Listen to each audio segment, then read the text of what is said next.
Doutora, qual que é a situação do Brasil hoje? A gente sabe que menos de 30% da população está com a imunização completa, né? As 2 doses para aquelas vacinas que pedem por 2 doses. A gente está numa situação agora razoável? A gente pode ter até o final do ano uma tranquilidade ou não? A gente ainda está em alerta, ainda mais com agora esse início da dose de reforço. Como é que está a situação aqui no Brasil na sua avaliação hoje?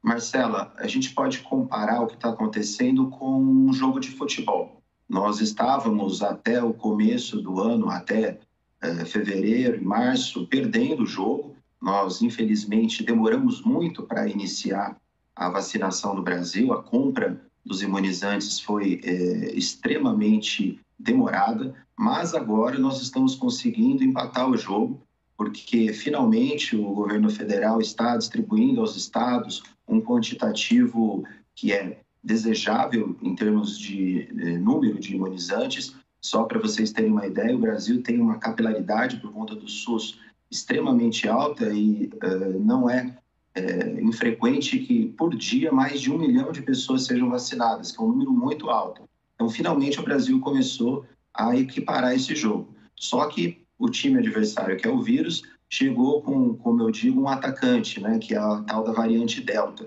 E no Rio de Janeiro, por exemplo, já é das variantes mais predominantes e está se espalhando.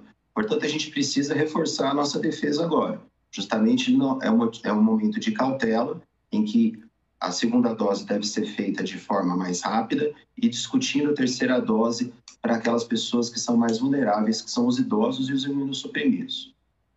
Doutor Alexandre, no ano passado, né, exatamente nessa época, em setembro, a gente começou a ter uma situação mais confortável em relação à pandemia. Inclusive, começamos a flexibilizar também. O que nós vimos em janeiro é até difícil de repetir, né? Começou por Manaus, depois tomou o Brasil, essa onda que aumentou muito o número de mortos. A gente agora, nesse momento, está de novo discutindo flexibilização e aí agora temos uma nova regra nesse jogo que o senhor trouxe aqui, inclusive trouxe o Rio de Janeiro, que é o passaporte da vacina. Se cobra agora a vacinação para entrar em determinados lugares. Qual é a sua opinião sobre essa flexibilização e sobre utilização dessa nova regra, que é o passaporte da vacina?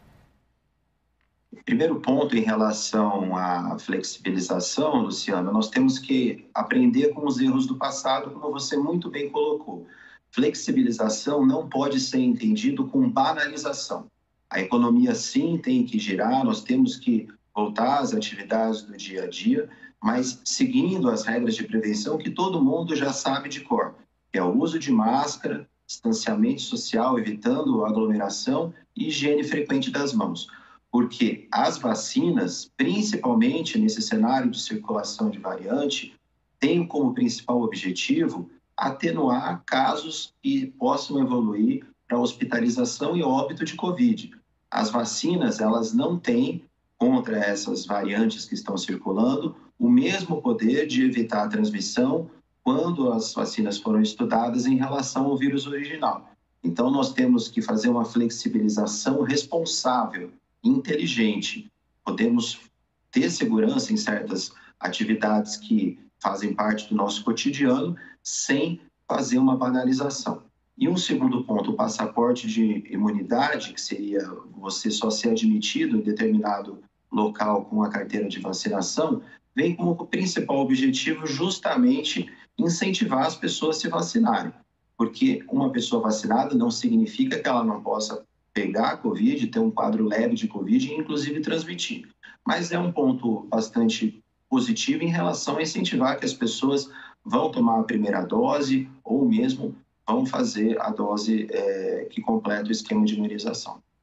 Doutora, a gente teve o caso, né, do Amazonas, Manaus, que foi aí a tendência no sentido negativo de quadro do coronavírus aqui no nosso país. Agora a situação lá é um pouco mais tranquila e aí, como vocês estão citando aí agora o exemplo do Rio de Janeiro, que é o estado que mais sofre, ou pelo menos que tem mais dados sobre a variante Delta.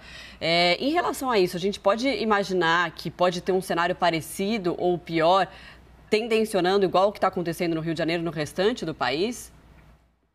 Infelizmente, Marcela, essa é a perspectiva. O que aconteceu em Manaus foi também o que aconteceu na Índia e também o que aconteceu em Londres, no Reino Unido, no finalzinho do ano passado.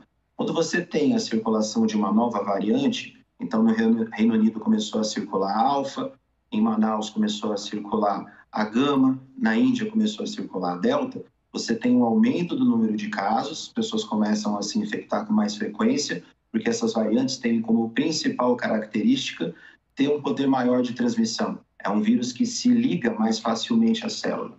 Então, as pessoas acabam pegando de forma muito mais fácil do que quando comparado com o vírus original. Só que agora, nesse cenário que a gente estava discutindo, que eu citei até no jogo de futebol, nós estamos com uma coisa diferente, que são as pessoas vacinadas. Então, muito provavelmente, é o que a gente está vendo no Rio de Janeiro, você tem um aumento do número de casos, mas não tem um aumento do número de óbitos e no número de hospitalização tão diretamente proporcional quanto a gente via no passado. Tem um aumento significativo, mas não proporcional, como, aliás, a gente vê no Rio de Janeiro. Então, esse é o poder, mostra como funcionam as vacinas. Elas reduzem o risco individual de hospitalização e óbito, mas é óbvio que nenhuma vacina tem o poder de efetividade de 100%. Então, é por isso que, além do imunizante, é necessário manter as regras de prevenção, uso de máscara e evitar, a qualquer forma, a aglomeração.